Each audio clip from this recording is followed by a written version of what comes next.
U.S. President Donald Trump's national security team faces scandal after a reporter was mistakenly added to a messaging group in which senior officials discussed attack plans on the Iran-backed Houthi group in Yemen. Trump and his team have continued to insist that classified information was not shared in the Signal group chat that included the editor-in-chief of The Atlantic, Jeffrey Goldberg. When Jeffrey Goldberg published a bombshell story outlining how some of the most senior U.S. officials had mistakenly shared sensitive information with him, he obtained the biggest scoop of the year. The Atlantic editor also became the prime target for every senior Trump administration official in Washington. In the last couple of days, he's been called a loser and a sleazebag by President Trump, as well as a liar and scum by U.S. National Security Advisor Michael Waltz, who appeared to have mistakenly added Goldberg to a group chat earlier this month. Before he became a political lightning rod, however, Goldberg watched on his phone as cabinet officials, including U.S. Secretary of State Marco Rubio, Secretary of Defense Pete Hegseth, CIA Director John Ratcliffe, and Director of National Intelligence Tulsi Gabbard discussed the sensitive details, timings, and targets of an upcoming military operation in Yemen. They did not seem to notice his presence. In an interview with the BBC on Wednesday, he told me it all began when he got a message on his phone via the publicly available Signal messaging app, which allows users to send each other encrypted messages. It's popular among journalists and government officials. An account under Waltz's name had messaged him, which he assumed was a hoax. "I wish there was a Le Carré quality here, you know," he said, referring to the late British spy novelist. "But he asked me to talk. I said yes. And next thing I know, I'm in this very strange chat group with the national security leadership of the United States." As the fallout of the episode has engulfed Washington, Waltz has taken responsibility for mistakenly adding Goldberg to the group chat, suggesting that he meant to invite somebody else. He has insisted that he has never met the editor, saying, "I wouldn't know him if I bumped into him, if I saw him in a police lineup." By Goldberg's account, the two have actually met several times, though he declined to go into detail about their relationship. He can say obviously whatever he wants, but I'm not commenting on my relationship or non-relationship, Goldberg told me. "As a reporter, I'm just not comfortable talking publicly about relationships that I may or may not have with people who are newsmakers. Still, one thing is clear, you must already have someone's contact information to reach them on Signal, and so Waltz had Goldberg's phone number. The top security advisor has said he has asked Elon Musk, tech billionaire, and the White House's government efficiency czar to investigate how the mistake happened, a move that was ridiculed by Goldberg. Really, you're going to put Elon Musk onto the question of how somebody's phone number ends up in someone's phone? I mean, you know, most 8-year-olds could figure it out," he said.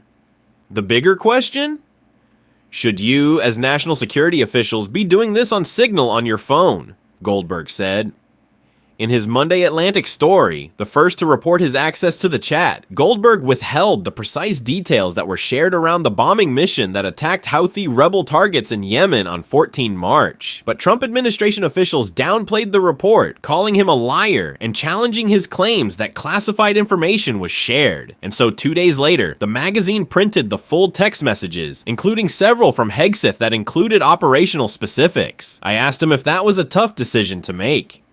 Once Donald Trump said there was nothing to see here, essentially, and once Tulsi Gabbard and John Ratcliffe said there was no sensitive information, no classified information, etc., we felt like, we disagree, he said. They're saying that, and we're the ones who have the texts, so maybe people should see them. There are text messages in the group chat sent before the first wave of strikes, detailing exactly when F-18 fighter jets would take off, when the first bombs would drop on Houthi targets, and when Tomahawk missiles were going to be fired. Hegseth has pushed back, saying they were clearly not war plans, and none of it was classified information. President Trump expressed his support for Hegseth on Wednesday, saying he was doing a great job and describing Goldberg as a sleazebag. The White House has also attempted to argue that the information shared was not technically war planning. Goldberg did not appear swayed by their insults and claims. If Pete Hegseth, the Secretary of Defense, is texting me, telling me the attack was about to be launched on Yemen, telling me what kind of aircraft are going to be used, what kind of weapons are going to be used, and when the bombs are going to fall 2 hours after the text is received. That seems sensitive information, war planning information to me, he said. This isn't the first time that the veteran editor has been on the receiving end of Trump's ire. In 2020, he published a piece in The Atlantic where senior military officials quoted Trump as having referred to fallen American soldiers as suckers and losers, something the president and his administration have vigorously denied. side. I asked him how he felt about the vitriolic personal attacks against him, coming from the very highest levels of the government. This is their move. You never defend, just attack, Goldberg said. So I'm sitting there minding my own business. They invite me into this Signal chat, and now they're attacking me as a sleazebag. I don't even get it. Trump has so far been defending his national security team and doesn't seem inclined to sack anyone over what he is calling a press witch hunt. But Goldberg says there's a widespread feeling in the White House that Waltz made a serious error, as well as deeper concern about how the incident is being handled. If you're an Air Force captain currently working with the CIA and the State Department, and you mishandled sensitive information the way that they've obviously mishandled sensitive information, you'd be fired, you'd be prosecuted, Goldberg said. He said there is now some buzz among the ranks around the apparently differing accountability standards for leaders in the Trump administration. Goldberg didn't stick around in the chat for the fallout. He decided the responsible thing to do was to leave the group. Some journalists have expressed incredulity that he would voluntarily exit. But what happens next will play out in the White House and Congress, where Democratic lawmakers and some Republicans have demanded an investigation. There's a part of me that would love to see what else is happening in there. But there's a lot of different issues here related to law and ethics and all kinds of other issues that I really can't go into, Goldberg said. Believe me when I say that I made that decision with good advice from various parties.